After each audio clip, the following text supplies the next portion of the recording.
הציפור של ארבל. אוקיי, יפה מאוד. כולם עושים את הציפור. כמעט כולם. אוקיי. גם פלג ישראל. עכשיו, אני עוברת עם המעגל, עכשיו זה יהיה התור של פלג. בואו נשב כולם בחזרה, ניתן לפלג להקיש בקערה. והוא יעשה נשר. לא. כשאנחנו שומעים את הקערה, אז הכל מאוד מאוד שקט. בואו נראה את הציפור של פלג. אוקיי, על הברכיים, ברכיים על המזרון, ידיים לצדדים. היי, טוסי גבוה. טוסי גבוה. ידיים ישרות לצדדים. יפה. לא למטה ולא למטה. איזה יפה. היא עושה מהשיעור הקודם. אוקיי. יפה מאוד, פלג והרבה.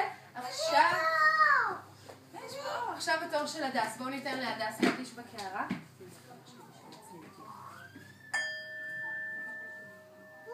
בואו נראה את הציפור של הדס. הראית לי משהו עם הרגליים בסיפול.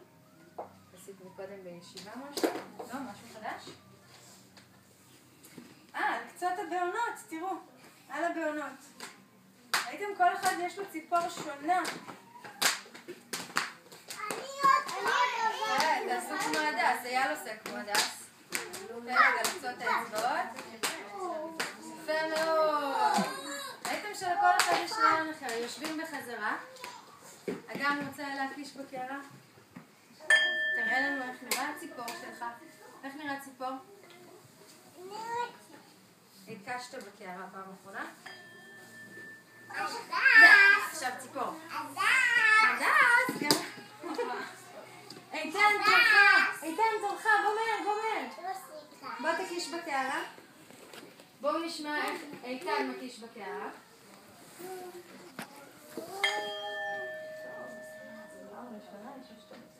בואו נראה את הציפור של איתן. יש לך איזושהי ציפור להראות לנו? ציפור מקפצת.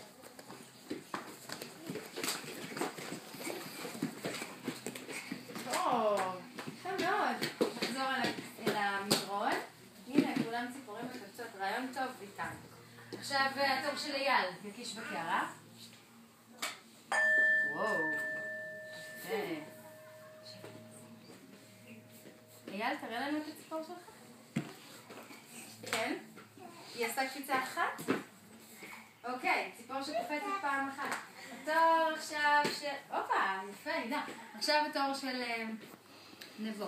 הוא חיכה ממש בסבלנות. נכון, הוא באמת חיכה בסבלנות. עכשיו תורך להראות לנו ציפור נבו. נבו, איך הציפור שלך נראית? וואו, עם הרגליים בישיבה. איך היא נראית? ככה? אוקיי, כולם עושים את הציפור של נבו. מה הוא עושה פרפר? זה הציפור שלו. יפה מאוד. כולם הצליחו? כולם הצליחו. עכשיו הציפור של הילה. הילה, בואי תקישי בקערה. בדיוק. איך הציפור של הילה נראית? עם קפיצה גם? יפה מאוד. היי, מי עוד עושה את הציפור של הילה? כולם עשו את הציפורים שלכם? כולם עשו את הציפור. יפה.